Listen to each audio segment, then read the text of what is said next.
اعوذ باللہ من الشیطان الرجیم بسم اللہ الرحمن الرحیم۔ جی ناظرین کرام، سیرت النبی صلی اللہ علیہ وآلہ وسلم کے 18ویں سبق کے ساتھ ہم آپ کی خدمت میں حاضر ہیں۔ سیرت النبی صلی اللہ علیہ وسلم پر موضوع چل رہا ہے یورپین تصانیف کا۔ آج ہم اس کا دوسرا حصہ پڑھیں گے۔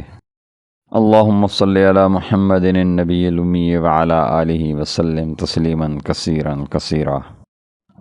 اخیر 18ویں صدی، یہ وہ زمانہ ہے جب یورپ کی قوت سیاسی اسلامی ممالک میں پھیلنی شروع ہو گئی، جس نے اورینٹلسٹس کی ایک کثیر تعداد جماعت پیدا کر دی، جنہوں نے حکومت کے اشارہ سے السنہ المشرقیہ کے مدارس کھولے، مشرقی کتب خانوں کی بنیادیں ڈالیں، ایشیاٹک سوسائٹیاں قائم کیں، مشرقی تصنیفات کی طبع و اشاعت کے سامان پیدا کیے، اورینٹل تصنیفات کا ترجمہ شروع کیا۔ سب سے پہلے ہالینڈ نے اپنے مقبوضہ جزائر مشرقی میں 1778 میں ایک ایشیاٹک سوسائٹی قائم کی۔ اس کی تقلید میں انگریزوں نے بمقام کلکتہ 1784 میں جنرل ایشیاٹک سوسائٹی اور 1788 میں بنگال ایشیاٹک سوسائٹی کی بنیاد ڈالی۔ اس کے بعد 1795 میں فرانس نے مشرقی زندہ زبانوں عربی، فارسی، ترکی کا دارالعلوم قائم کیا، اور آخرکار ان مدارس میں سوسائٹیوں کی تقلید سے تمام ممالک یورپ میں اس قسم کی درسگاہیں اور انجمنیں جاری ہو گئیں۔ عام یونیورسٹیوں میں عربی زبان کے پروفیسروں اور کتب خانوں کا وجود لازمی سمجھا جانے لگا۔ مسلمانوں کے ہاں عربی زبان میں سیرت و مغازی کی جو کتابیں محفوظ تھیں، وہ ایک ایک کر کے باستثناء چند 18ویں صدی کے اواخر سے لے کر 19ویں صدی کی اختتام تک یورپ میں چھپ گئیں، اور ان میں اکثر کا یورپین زبانوں میں ترجمہ ہو گیا۔ سب سے پہلے ریسک المتوفی 1774 نے تاریخ ابو الفدا مع ترجمہ لاطینی و حواشی 5 جلدوں میں شائع کی۔ 1809 میں کیپٹن ایمتھوس نے کلکتہ سے مشکات المصابیح کا انگریزی ترجمہ شائع کیا۔ 1856 میں وان کریم نے کلکتہ میں محمد بن عمر واقدی کی کتاب المغازی طبع کرائی۔ 1860 میں ابن ہشام کی مشہور تصنیف سیرت الرسول کی کوٹنگن سے اشاعت کی۔ اس کے علاوہ اسی مستشرق نے سمودی کی تاریخ مدینہ اور ابن قتیبہ کی تاریخ معارف طبع کرائی۔ سن 1864 میں ڈاکٹر ویل نے ابن ہشام کا جرمنی میں ترجمہ کیا۔ 1877 میں پیرس سے مسعودی کی تاریخ مروج الذہب مع ترجمہ فرانسیسی پروفیسر ڈی مانیارڈ نے شائع کی۔ ویل ہوسن نے 1882 میں واقدی کا ترجمہ جرمنی بعنوان محمد بمدینہ برلن سے شائع کیا۔ 1883 میں لیڈن سے ہاورڈ کے اہتمام سے یعقوبی کی تاریخ 2 جلدوں میں چھپی۔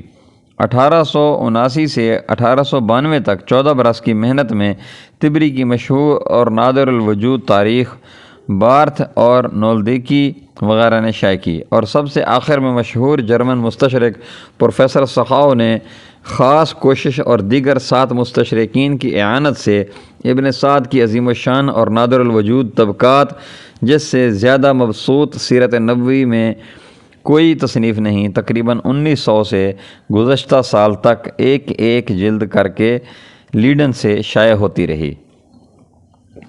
ان اصل تاریخی تصنیفات اور ان کے تراجم کی اشاعت ممالک اسلامیہ اور یورپ کے تعلقات، مذہبی منافرت کی کمی اور آزادانہ تحقیقات کی خواہش، ان تمام چیزوں نے یورپ میں مصنفین کی تاریخ اسلام اور سوانح نگاران پیغمبر عرب کا ایک کثیر التعداد گروہ پیدا کر دیا۔ آکسفورڈ کا ایک عالم اس غیر مختتم سلسلہ کا ان الفاظ میں اعتراف کرتا ہے: محمد کے سوانح نگاروں کا ایک وسیع سلسلہ ہے جس کا ختم ہونا غیر ممکن ہے، لیکن اس میں جگہ پانا ناقابل فخر چیز ہے۔ ہم اس موقع پر صرف ان تصنیفات کا مختصر سا نقشہ درج کرتے ہیں جو بتخصیص حضرت صلی اللہ علیہ وسلم کے حالات میں یا اسلام کے اصول عقائد پر لکھی گئیں، اور جن میں سے اکثر ہمارے دفتر تصنیف میں موجود ہیں یا ہم ان سے متمتع ہو چکے ہیں۔ اب یہ مختلف کتابوں کا ایک لسٹ ہے جو یورپ میں چھپیں۔ یہ قریب آج سے 150-200 سال پرانے واقعات ہیں۔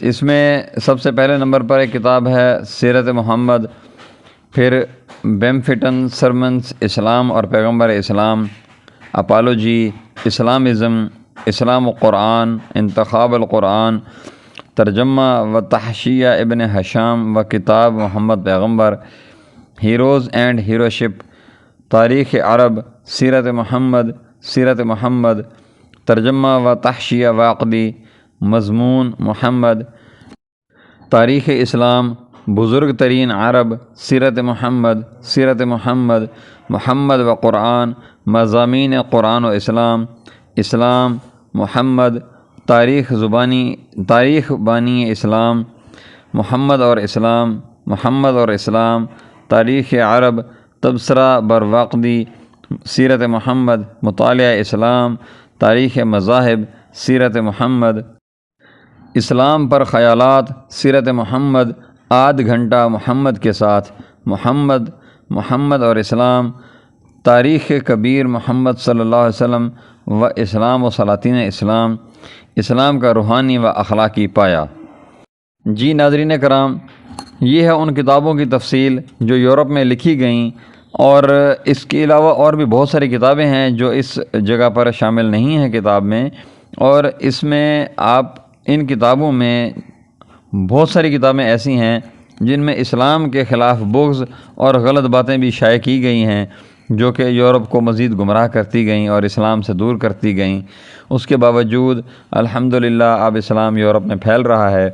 یہ کتابیں سن 1750 کے بعد لکھی جانی شروع ہوئیں اور قریب کوئی سن 1910 تک یا اس کے بعد تک بھی جاری رہیں۔ وآخر دعوانا ان الحمدللہ رب العالمین۔ ہم اپنا اگلا سبق جو ہے کل یہیں سے آگے شروع کریں گے انشاءاللہ العزیز۔ جی ناظرین، اگر آپ نے ابھی تک ہمارے چینل کو سبسکرائب نہیں کیا تو برائے مہربانی ہمارے چینل کو سبسکرائب کریں اور ہماری ویڈیوز کو لائک کریں اور اپنے دوستوں سے شیئر کریں۔ جزاکم اللہ خیر و احسن الجزاء۔